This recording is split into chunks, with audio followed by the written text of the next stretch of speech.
नमस्ते। एउटा एकाडेमिक एसे, thesis, journal article भनेको के हो, त्यसमा कस्तो कुरा लेख्नुपर्छ, यस बारेमा आधारभूत विषयमा पनि कतिपय हामीहरूले सिकेका, जानेका, बुझेका हुँदैनौँ। नेपालको शिक्षा प्रणाली एकदमै निम्न स्तरको छ, निम्छरो छ भन्ने कुरा हामीलाई थाहा छँदैछ। त के हो त रिसर्च पेपर भनेको के हो, रिसर्च गरेर एकाडेमिक प्राज्ञिक लेख लेख्ने, किताब लेख्ने भनेको के हो, यो कुरा प्रस्ट्याउनका निम्ति म एउटा सानो व्यावहारिक जीवनको एउटा उदाहरण दिन चाहन्छु। जस्तो कि तपाईँ विवाहित पुरुष हुनुहुन्छ, तपाईँ र तपाईँको श्रीमतीको बीचमा खटपट भयो र तपाईँले डिभोर्स गर्ने निर्णयमा पुग्नुभयो। अब तपाईँहरूको सम्बन्ध र डिभोर्सको बारेमा प्रश्न उठ्यो। त्यो के भने, रामले सीतालाई डिभोर्स गर्नु हुन्छ कि हुँदैन, रामले सीतालाई डिभोर्स गर्नु हुन्छ कि हुँदैन भन्ने प्रश्न उठ्यो। अब त्यो आम घरको परिवारको विषय प्रश्न ठानियो भनेदेखि त्यहाँ पक्ष र विपक्ष हुन्छ। केटा पक्षकाले केटीलाई दोष देखाउँछ,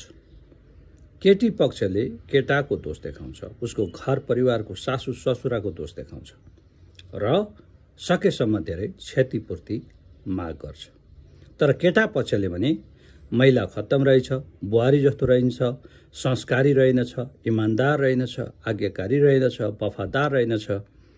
पर पुरुषहरूसँग सल्किने रहेछ भन्ने जस्ता विभिन्न आरोपहरू लगाएर एक सुका पनि नदिइकन डिभोर्स गर्ने उनीहरूको जोड हुन्छ। अब यसमा यसलाई नै रामले सीतालाई डिभोर्स गर्नुहुन्छ कि हुन्न भन्ने विषयमा प्राज्ञिक बहस गर्ने हो भनेदेखि, यसलाई एउटा आर्टिकलको रूपमा लेख्ने हो भनेदेखि, रिसर्चको रूपमा लिने हो भनेदेखि तपाईँले यो वा त्यो पक्षमा लिन मिल्दैन र लिइहाले पनि अर्को पक्षलाई पनि समेट्नु पर्ने हुन्छ। रामले सीतालाई डिभोर्स गर्नुहुन्छ कि हुँदैन भन्ने प्रश्नमा सबैभन्दा पहिला राम को हो, उसको आर्थिक स्थिति के छ, उसको सामाजिक धरातल के छ, ऊ नेपालको कुन भूभागमा बस्छ अथवा परदेशमा बस्छ कि आदि इत्यादि सारा अध्ययन गर्नुपर्ने हुन्छ। त्यस्तै गरी महिला कुन स्थितिमा छन्, उनीमाथि कस्तो खालको दमन अत्याचार भएको छ वा छैन, वा उनी आफै अनैतिक भएर हिँडेकी पो छन् कि, यस्ता कुराहरू पनि वस्तुगत ढङ्गले निष्पक्ष भएर रिसर्च अध्ययन गर्नु पर्यो। र लेख्ने बेलामा चाहिँ तपाईँको नेपालको वस्तुस्थिति,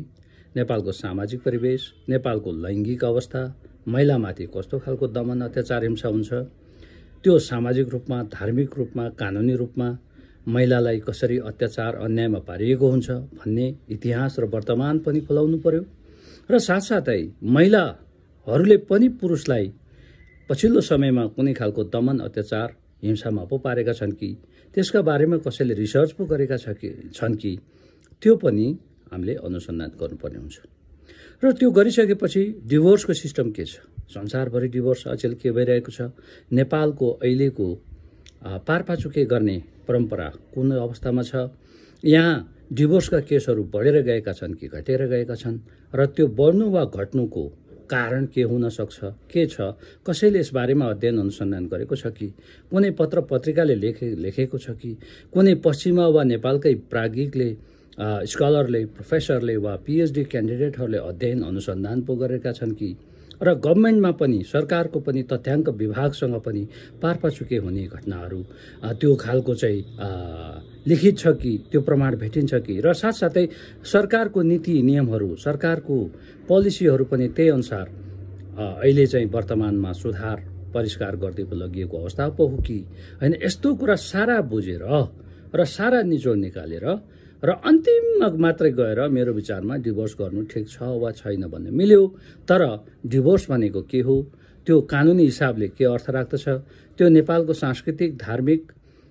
परम्पराले के भन्दछ, हिन्दू शास्त्र बमोजिम चाहिँ पारपाचुके हुन सक्छ वा सक्दैन, र ती केटाकेटी कुन धर्म मान्दछन् र त्यो धर्म अन्तर्गत हुन्छ कि हुँदैन, उनीहरू क्रिस्चियन पो हुन् कि, उनीहरू बुद्धिस्ट पो हुन् कि, उनीहरू किराँती पो हुन् कि, उनीहरू जनजाति हुन् कि, बाहुन क्षेत्री हुन् कि, दलित हुन् कि, कुन पृष्ठभूमिका हुन्, यो सारा कुराहरूलाई पर्गेलेर एउटा निचोडमा पुग्नु वा यत्तिकै त्यो दुइटैको पक्षलाई उजागर गरेर चाहिँ यो डिभोर्स नहुन नै राम्रो हो भनेर निष्कर्ष दिनु, त्यो सक्नुभयो भने बल्ल तपाईँको प्रपर एकाडेमिक रिसर्च भयो। त्यो भयो भने बल्ल तपाईँको लेखलाई प्राज्ञिक लेख भन्न मिल्दछ। यसरी मैले आज एउटा डिभोर्सको काल्पनिक कथालाई लिएर रिसर्च भनेको के हो, त्यसलाई कसरी गर्नुपर्छ भनेर मैले बताएँ। जब तपाईँ PhD को रिसर्च गर्न चाहनुहुन्छ वा मास्टर्सको गर्न चाहनुहुन्छ वा तपाईँ प्रोफेसर हुनुहुन्छ र एउटा रिसर्च गरेर किताबै लेख्ने विचारमा हुनुहुन्छ भनेदेखि पनि, अथवा कलेजको लागि सानो एसे लेख्दै हुनुहुन्छ भने तापनि यही सिद्धान्त अपनाएर अलि बृहत अलि गहिरो रूपमा गएर अध्ययन अनुसन्धान गरेर र धेरै हदसम्म निष्पक्ष रूपले त्यसको विश्लेषण गरेर मात्रै प्राज्ञिक लेखनलाई अगाडि बढाउन सक्नुहुन्छ।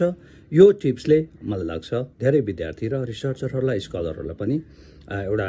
राम्रो सन्देश दिन्छ, एउटा राम्रो सुझाव दिन्छ र गाइडलाइन मिल्छ भन्ने मैले आशा गरेको छु। डाक्टर मित्र परियार फ्रम काठमाडौँ, नमस्ते।